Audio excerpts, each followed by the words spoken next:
treat you? Great. That's where I'm. Listen, like Tupac or Biggie or those guys. Oh, good friends of mine. I was friends with Tupac way before he even blew up. When he NWA, was with Digital Underground. NWA. I was the opening act. Listen, I was the opening act for the opening act for the opening act for the opener for the opener when we did the Stop the Violence tour with NWA, Stetsasonic, EPMD, Sir Mix-a-Lot. So I was that kid out there, and they were great friends. They embraced me, man. And my whole crowd was always black. I never thought I'd ever play for white people until my music went number one. And when it went number one, all of a sudden my crowds I went from smaller crowds to huge stadiums in rap music. It just hadn't been done like that before. So for me, I was just like, whoa.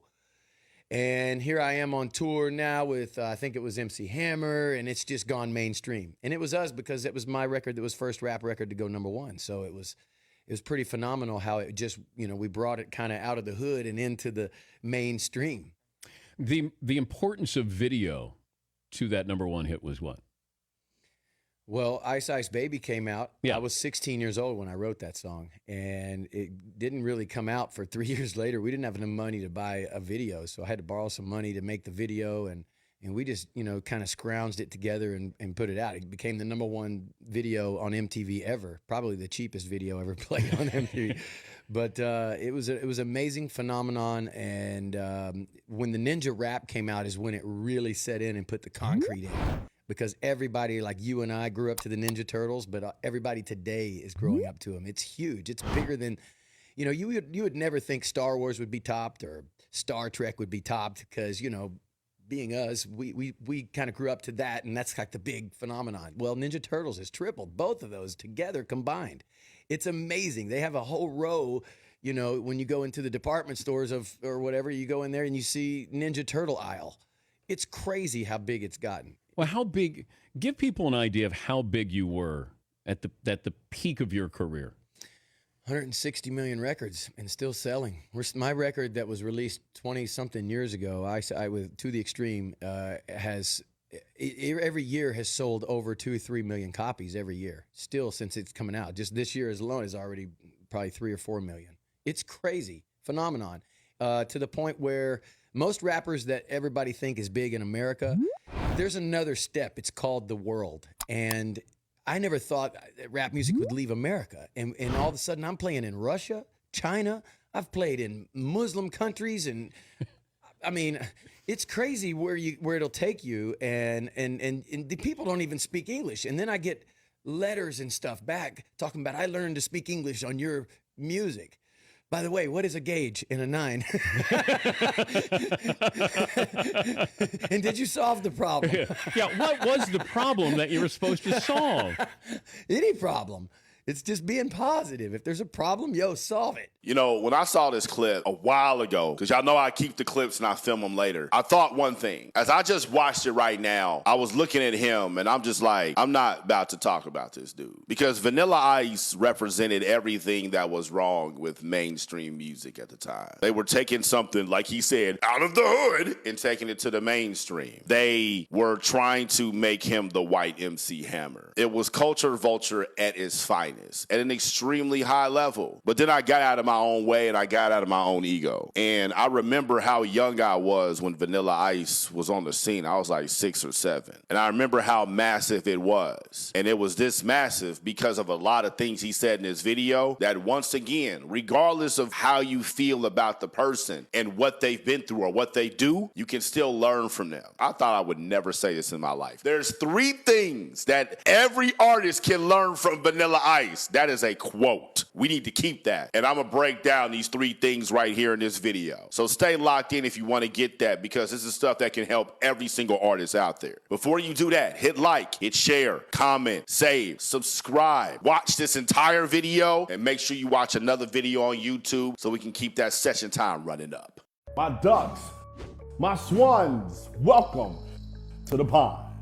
My name is Dorian from Group82University.com, and right here we got Vanilla Ice. Rob Van Winkle, I think is his name. I didn't even do no background research because I don't need to. Talking about how he sold 160 million records. No fluff, let's get straight to it. These are the 3 things every single artist can learn from what Vanilla Ice did. Number 1, mainstream appeal. If you want to sell a massive amount of records, or even if you want to go number 1 on iTunes, you got to have some sort of mainstream appeal. People that don't look like you, or people that might not truly understand your culture and your music, they have to appeal to you. That doesn't mean you got to go out here and have photo shoots with you acting like you're pregnant in a wedding dress. That doesn't mean that you got to go out here and dye your hair all types of colors and put tattoos all over your face and walk around looking like a for real clown, a for real joker in order to bring attention to yourself. Mainstream appeal is just having something that people can gravitate towards. For example, with me, like I have mainstream appeal because people might like how I look. People might like how I talk. People might like that I tell y'all to shut the fuck up and kiss my black ass. That's mainstream appeal because I'm able to be me. Dorian is authentic. Dorian is genuine. Dorian's aggressive. Dorian's a Leo. Dorian's strong. Dorian's sexy. Dorian's an asshole. Whatever it is. A lot of those things are mainstream appeal. You have to figure out what your mainstream appeal is if you want to sell music.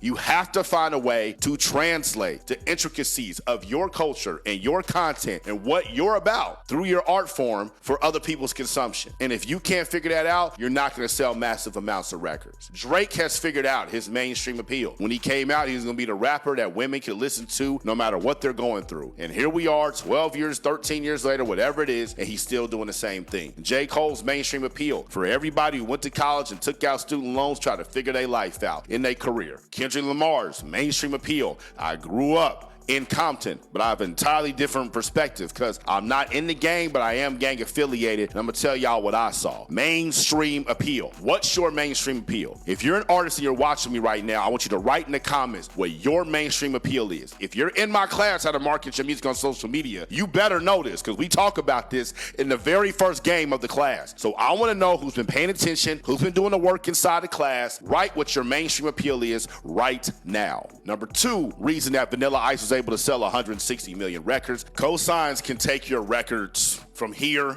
to here. The problem being with cosigns is that the amount of things you have to do in order to get someone to cosign for you, in order to get someone to say that you're dope, to give you a verse, to get you a beat, it's just unnecessary. You might have to give up your masters, you might have to give up your publishing, you definitely got to give up some royalties, you're going to have to pay them a fee, and there might be some sort of caveats in the contract about how you can market this song that they gave you, how you can promote this song they gave you, when you can perform it. There's always some sort of political red tape because anybody that can get you a massively big cosign is usually signed to a major label, so therefore they're not going to give up their intellectual property that easily, and the label's not going to let them do that. But in today's world on social media, you can get cosigns for free. I'm going to say that again. In today's world in social media, you can get cosigns for free. How?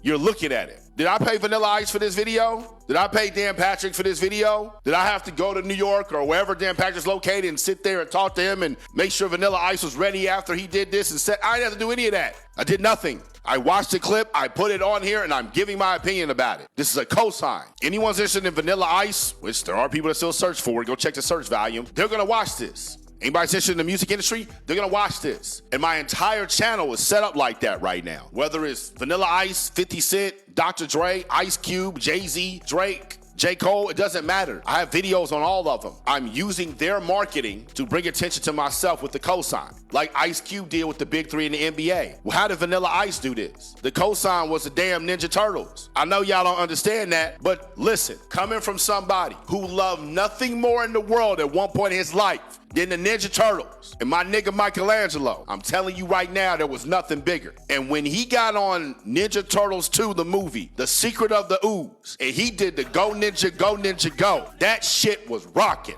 And every single elementary age school boy across the country was singing that shit. It was a massive cosign. And to this day, Ninja Turtles is still getting his ass paid. That's how you do it. So if you know anybody that's getting sync deals, if you know anybody that has the opportunity to get their music in a TV show or a movie or a video game and the contract works, make sure they do that, because you don't know what's going to pop off and you don't know how much it's going to pay you. You think I'm joking? Go look at the people that wrote the theme song, The Friends. They're a band. They're called the Rembrandts. Go look up their story. Look up what other songs they got. You're only going to know one. That's the only one you need to know. It set them up forever. Generational wealth. And the third and final thing I want everybody to learn from Vanilla Ice selling 160 million records is fearlessness. You cannot be in this industry if you don't have fearlessness. Vanilla Ice was a white dude trying to rap in the 80s. And then he became a white dude trying to rap and dance in the 90s. His entire backup dancers were black. His band was black. He had choirs in the background from churches that were black. He was literally trying to be Hammer. And guess what? It worked. He had to deal with Suge Knight hanging him over a balcony to try to get his master. Suge Knight did get him. That's how we got Death Row. Thank you, Suge Knight. Thank you, Suge Knight. And thank you, Vanilla Ice, for being one of the early investors in Death Row, unwillingly. You got to be fearless, man. All them artists I talked about throughout this video, they're fearless. They ain't scared of nothing. They ain't scared of nobody. That's not saying that they don't feel fear. They just don't let fear stop them. Vanilla Ice is able to still talk about this to this day and still get paid from this to this day because of fearlessness. That fear is crippling. It can paralyze you. It will stop you from seeking true happiness. Fear is the worst infliction that anybody can have, and we all experience it, but some of us don't let it stop us. I cannot remember the last time I let fear stop me from doing something I truly wanted to do. And if you want to be in this music business, the music industry, you can't be fearful. You got to have some fearlessness. And when you experience that fear and you fear it, you just got to ignore it. You got to move past it. It gets to the point where if you're not experiencing fear, you feel like you're not doing something right. Because every single thing in my life that has happened in the music industry that really, really made it go, fear came first. So I know if I'm feeling fear, I'm on the right track. What about you? Anybody that's done anything in the music business, what happened when you experienced fear? Was it something good? Was it something bad? What tales do you have when you know that you're on the right path, which a lot of you want to know? I want y'all to write that in the comments. For those of y'all that are tired of being fearful and are ready to get over your fear, you need to know how to market your music on social media, which is our class, how to market your music on social media. You can get it. It's regularly $2,000. Right now it's $1,000, and you can get in for only $250. That'll be your first payment through PayPal credit. Get the entire class and do that right now. So go to Instagram, click that link up top, go to YouTube, click the link in the box, and roll in that class right now, and make sure you watch another video of mine